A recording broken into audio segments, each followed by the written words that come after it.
পড়ে যা হোঁচট খা, পড়ে যা, আমি তোকে ধরবো।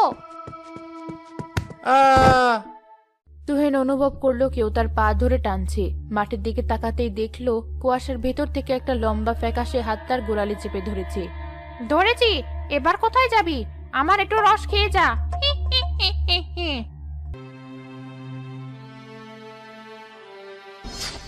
ওই সৃষ্টিকর্তা, এটা কিসের দাগ? মনে হচ্ছে বাঘে আঁচড় দিয়েছে, কিন্তু দাগগুলো কালো হয়ে গেছে কেন? মা, মা। এই তো বাবা, আমি আছি, ভয় নেই। রস খাবি মা? খুব মিষ্টি রস, আমার গাছ থেকে এনেছি।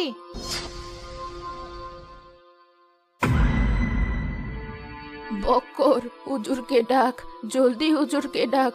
এ আমার নাতি না, এ আমার নাতি না।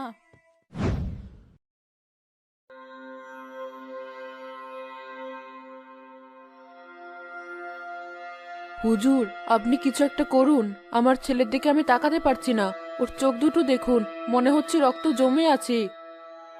মরিয়ম, তুই এখন কাঁদিস না। কাঁদলে শয়তানের জোর বাড়ে। হুজুরকে ওনার কাজ করতে দে।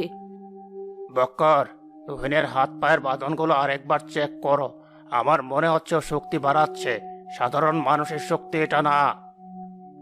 আমি তো জীবনে অনেক রোগী দেখলাম হুজুর, কিন্তু এমন কেস, শরীরের শিরাগুলো এমন কালো হয়ে ফুলে উঠছে কেন? মনে হচ্ছে ভিতরে বিষ ঢেলে দেওয়া হয়েছে। দড়িগুলো মনে হচ্ছে চামড়ার ভেতর ঢুকে যাচ্ছে। ডাক্তার, আমার পাশ দেখবি না? আয়, আমার কাছে আয়।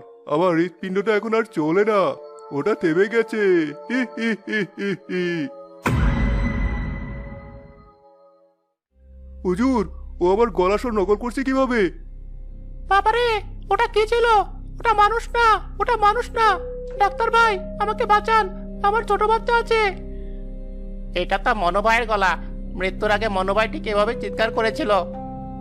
হুজুর, আমার ছেলের গলার ভিতর থেকে মৃত মানুষের কণ্ঠ কেন? ও কেন মনুর নাম করছে?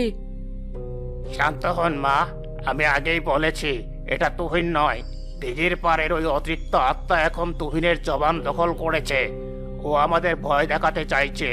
তুহিন, চুপ কর, তোর খেলা শেষ হয়ে এসেছে। খেলা শেষ? খেলা তো সবে শুরু করলাম হুজুর। দিঘির পাড়ে আজ বড় উৎসব। আমি তুহিনকে দাওয়াত দিতে এসেছি। আমার হাড়ি ভরে রস, লাল রস। তুহিন খাবে না? মনু, তুই কোথায় গেলি? আয়, তুহিনকে নিয়ে আয়। ওরা মুখী, তুই আমার নাতিকে ছাড়বি কিনা বল। তোর কি চাই? আমার কি চাই? আমার সঙ্গী চাই বুড়ি। একা একা ওই গাছে ঝুলে থাকতে আর